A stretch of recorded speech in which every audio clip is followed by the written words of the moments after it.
আজ আমি প্রচন্ড এক্সাইটেড। কারণটা হচ্ছে আজ আমরা যাব বিয়ে করাতে মন্দিরে আরঙ্গাটা। এদিকে রুদ্র আমার সোয়েটারটা নিয়ে বলল, কাকা পরে নাও। আর আমি রুদ্রের কাছ থেকে আমার সোয়েটারটা পরে নিলাম।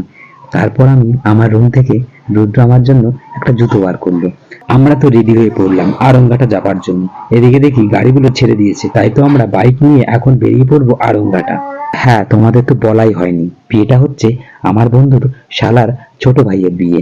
আর আরঙ্গাটা একটা মন্দির আছে, আমরা যাব ওই মন্দিরে বিয়েটা করাতে। আর দেখতে দেখতে আমরা অনেকটা দূর চলে এলাম, যদিও ঠান্ডার সময় আমাদের প্রচন্ড ঠান্ডা লাগছিল। তারপরেই আমরা আরঙ্গাটা স্টেশনের সামনে একটু দাঁড়িয়ে পড়লাম। আমরা এখানে এসে একটু চা খেয়ে নিলাম। আর আমরা ফাইনালি চলে এলাম সেই মন্দিরে, আরঙ্গাটা মন্দিরে।